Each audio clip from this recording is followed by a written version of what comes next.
और अब बात करते हैं उत्तर प्रदेश के मुख्यमंत्री योगी आदित्यनाथ की। 4 जून को नतीजों के बाद से ही योगी अलग ही रंग में नजर आ रहे हैं। दरअसल लोकसभा चुनाव में बीजेपी यूपी की 80 सीटों पर जीत का लक्ष्य लेकर चल रही थी, लेकिन 29 सीटों का बड़ा नुकसान हुआ। पार्टी 62 से सिमटकर 33 सीटों पर आ गई। वोट शेयर भी 8.83 घटकर 41.37% हो गया। लिहाजा योगी अब पहले से ज्यादा एक्शन मोड में आ गए हैं। लोकसभा चुनाव के बाद सीएम योगी की मंत्रियों के साथ पहली बैठक लखनऊ के लोक भवन में हुई। करीब 1.25 घंटे चली या 1.5 घंटे चली इस बैठक में बिजली कटौती, भ्रष्टाचार समेत कई मुद्दों पर चर्चा हुई। आपको हम दिखाएंगे कि कैसे योगी के 5 बड़े कदमों से यूपी में हड़कंप मचा हुआ है। तो सीएम योगी ने मंत्रियों को जनता के प्रति जवाबदेही बढ़ाने के निर्देश दिए हैं। सीएम ने मंत्रियों से कहा कि जन सुनवाई में कोताही न बरती जाए। वहीं पूरे चुनाव में रोजगार नहीं मिलने का मुद्दा विपक्ष ने जोर शोर से उठाया। इसलिए अब योगी ने यूपी के सभी सरकारी विभागों में जल्द से जल्द भर्तियां शुरू करने का निर्देश दिया है, यानी सभी खाली पद जल्द भरे जाएंगे। इस कदम से योगी को युवाओं का साथ मिल सकता है। इधर माना जा रहा है कि सिपाही भर्ती परीक्षा की नई तारीख जल्द ही आ सकती है। 60,000 वैकेंसी हैं, इसमें 45 लाख से ज्यादा उम्मीदवार शामिल हुए थे। परीक्षा 17 और 18 फरवरी 2024 को आयोजित की गई, लेकिन पेपर लीक होने के कारण परीक्षा निरस्त कर दी गई थी। सीएम ने उस समय 6 महीने के अंदर परीक्षा कराने की बात कही थई।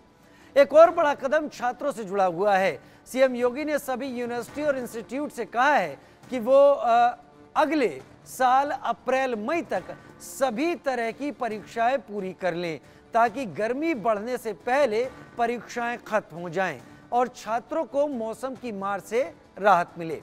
तीसरा बड़ा कदम गन्ना किसानों से जुड़ा है। योगी ने संबंधित अधिकारियों से कहा है कि नया सत्र शुरू होने से पहले गन्ने का भुगतान हो जाना चाहिए, ताकि वो पैसा किसानों के पास समय से पहुंच सके। चौथा बड़ा कदम बिजली कटौती के खिलाफ है। योगी का ऑर्डर है कि यूपी के शहर हो या गांव, इस प्रचंड गर्मी में बिजली नहीं काटी जाए। तभी बिजली कटे जब बहुत जरूरी हो, जैसे कि ट्रांसफार्मर जल जाए या तार गिर जाए, लेकिन इसे जल्द से जल्द ठीक किया जाना चाहिए। पांचवा बड़ा कदम मजदूरों से जुड़ा है। मनरेगा योजना के तहत काम करने वाले ऐसे मजदूरों की संख्या बढ़ी है जिन्हें समय से पैसा नहीं मिला। उन्हें उनकी मजदूरी का पैसा मिलने में देरी न हो, इसके लिए उस विभाग के अधिकारी को काम पर लगाया गया है। इसके साथ ही जिन विभागों में भ्रष्टाचार की शिकायत ज्यादा आ रही है, उन शिकायतों के निस्तारण के भी निर्देश दिए। लॉ एंड ऑर्डर बनाए रखने के लिए एनकाउंटर से लेकर पुलिसकर्मियों को सस्पेंड करने तक की कार्रवाई की जा रही है। 2 दिन में 61 पुलिसकर्मियों को सस्पेंड किया गया। 13 जिलों में 16 एनकाउंटर हुए, जिसमें 2 बदमाश ढेर हो गए। बैठक में पहुंचे मंत्री ओम प्रकाश राजभर ने कहा कि कांग्रेस सपा ने झूठ बोला।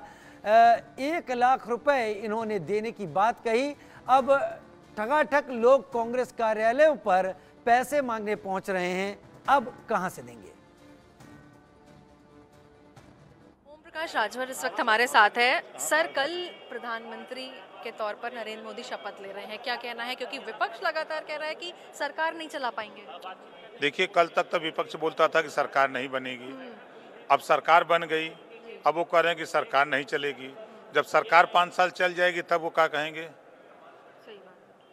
तो हम लोग जो लक्ष्य लेके निकले उस लक्ष्य की प्राप्ति हुई। कल माननीय नरेंद्र मोदी जी प्रधानमंत्री की शपथ लेंगे और विकास के लिए योजनाएं जो बनी हैं उसको आगे गति देने के लिए हम सब लोग देशवासी मिलके काम करेंगे। सर, उत्तर प्रदेश में जो लैकिंग रह गया उसको लेकर के अंदर क्या डिस्कशन हुआ है? अब उसके इसमें अंदर कोई समीक्षा बात नहीं हुई है, सिर्फ विभाग को बेहतर करने के लिए सुझाव दिए गए हैं, उसी को हम लोग आगे बढ़ाने का काम करेंगे। सर, मथुरा को लेकर बात करना चाहूंगी। घोटाले की जो खबरें सामने आ रही हैं, आपका विभाग भी है उसमें? मुझे कोई जानकारी नहीं है। कोई आपकी जानकारी हो तो लिखित हमको दीजिए, तो हम कार्रवाई में लेते हैं। सर, सब ठीक है? सब ठीक है।